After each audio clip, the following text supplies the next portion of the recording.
Lep pozdrav! Danes se lotevamo enega najbolj ikoničnih mitov tehnološkega sveta, ideje o garažnem startupu. Ja, to je tista slika, ki je postala pravi simbol za inovativnost in ameriške sanje. Ampak veste, ne gre samo za to, da so začeli iz nič. Garaža je bila pravzaprav prostor brez motenj, kjer so omejitve dobesedno prisilile ustanovitelje v neverjetno kreativnost. No, pa se kar lotimo zadeve z enim vprašanjem. Samo pomislite na ta imena. HP, Apple, Microsoft, Dell, Amazon in Google. To so velikani, ki so danes del našega vsakdana. Ampak kaj je tista ena, mogoče presenetljiva stvar, ki jih vse povezuje na samem začetku? Govorimo o podjetjih, ki so dobesedno izklesala našo digitalno dobo. Od strojne opreme, ki jo držimo v rokah, do programske opreme, ki poganja naša življenja, in seveda spletnih storitev, brez katerih si sploh ne predstavljamo več dneva. Njihov vpliv je, roko na srce, ogromen. In odgovor? Ne, niso bile bleščeče pisarne ali milijonske investicije. Bile so preproste, včasih malo prašne garaže. In to je točno tisto, kar bomo danes raziskali. Kako so te skromne lokacije postale zibelke tehnološke revolucije?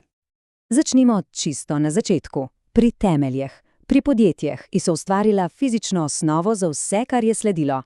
HP je nekako postavil načrt, Apple pa je zatem sprožil pravo revolucijo. Vse se začne leta 1939 s prijateljstvom, ki se je spletlo na univerzi Stanford. Imamo Billa Hewletta, ki je bil tehnični genij, in Davea Packarda, ki je imel neverjetno vizijo, kako te inovacije dejansko spraviti na trg. Skupaj sta bila res popolna ekipa. In zdaj pozor, ker tole je res neverjetno. Njun začetni kapital, pičlih $538. Ja, prav ste slišali, 538, to ni napaka. S tem absurdno majhnim zneskom sta v neki garaži v Palo Altu zagnala podjetje, ki ni postalo samo globalna korporacija, ampak je na nek način rodilo celotno Silicijevo dolino. Njun prvi velik uspeh, audio oscilator. In kdo je bil prvi pomemben kupec? Nihče drug kot Walt Disney.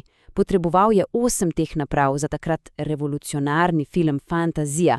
Samo to eno naročilo jima je dalo zagon, ki sta ga potrebovala, da sta končno prerasla tisto garažo. Zdaj pa skok nekaj desetletij naprej, v leto 1976. Lokacija? Garaža staršev Steva Jobsa. Tukaj srečamo še en nepozaben duo. Steva Jobsa, vizionarja z neverjetnim občutkom za trženje, in Steva Woznjaka, tehničnega čarovnika. Njuno sodelovanje, kjer je en dopolnjeval drugega, je bilo ključno. In poglejte, ta grafikon, ta pove vse. Leta 1977 so z računalnikom Apple II ustvarili $3 milijone prihodkov. Danes je podjetje vredno več kot $3 bilijone. Ta preskok je skoraj nepojmljiv. To je astronomska rast, ki se je začela s sestavljanjem prvih 50 računalnikov v eni sami garaži. V redu, gremo naprej v naslednjo ero. Zdaj ni več v ospredju samo strojna oprema. Gre za programsko opremo, ki jo poganja, in za povsem nove načine prodaje. Tu pa na sceno stopita Microsoft in Dell. Piše se leto 1975. Dva prijatelja, Bill Gates in Paul Allen, delata iz garaže nekega motela v Albuquerqueju. Popolnoma ju je prevzel prvi osebni računalnik, Altair 8800, in odločila sta se, da bosta zanj napisala programski jezik. Gates je celo pustil študij na Harvardu, da je lahko sledil tej viziji. Njihova pot na vrh je bila res strateška mojstrovina.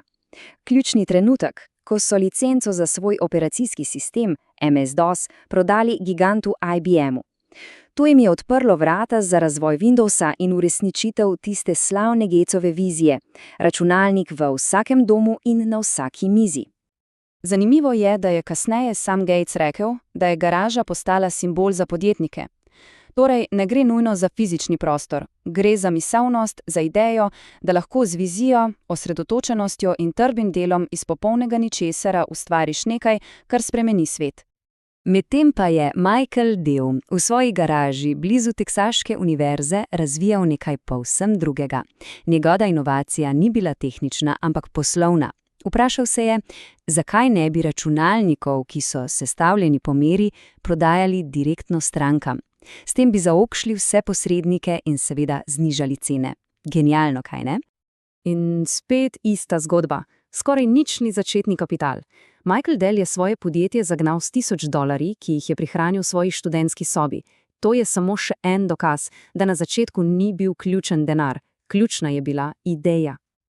In tako pridemo do podjetij, ki so definirala internet, kot ga poznamo danes. In ja, uganjali ste. Tudi Amazon in Google sta se rodila v skromnih, najetih prostorih, ki so služili kot njune garaže. Kaj prepriča nekoga, ki ima super službo na Wall Streetu, da vse pusti in se preseli na drugo stran države? Za Jeffa Bezosa je bila to ena sama številka. 2300% letna rast uporabe interneta. Videl je priložnost, tvegal je vse in se odločil, da bo iz neke garaže v Washingtonu začel prodajati knjige. Vedel je, da je to še ne začetek. In poglejmo, kako se je ta vizija razvila. Začelo se je s knjigami, a hitro preraslo v trgovino z vsem. Prelomnica pa je bila uvedba storitev, kot sta Prime in še posebej Amazon Web Services. S tem se je Amazon prelevil v tehnološkega giganta, ki danes poganja ogromen del celotnega interneta. Naša zadnja postaja pa nas pripelje do dveh doktorandov Stanforda, Larryja Pagea in Sergeja Brina. Njihov raziskovalni projekt, ki sta ga na začetku poimenovala kar Backrub in ki naj bi organiziral vse spletne strani, se s časoma razvil v najmočnejši iskalnik na svetu. In ja, njuni začetki so, to je že skoraj filmska zgodba.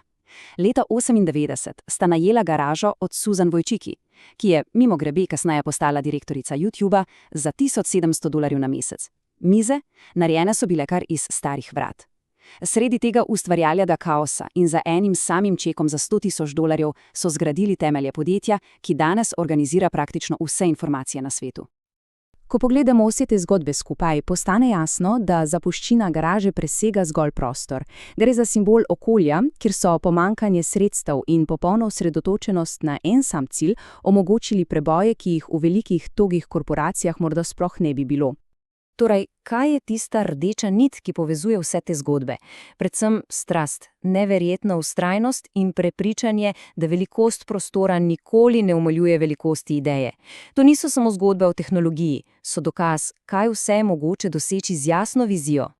In to nas pripelje do končnega vprašanja.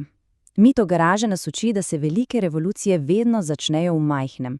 V današnjem svetu, kjer dominirata umetna inteligenca in oblak, se lahko samo vprašamo, kje je današnja garaža in kje čaka naslednji vizionar, da spet spremeni svet.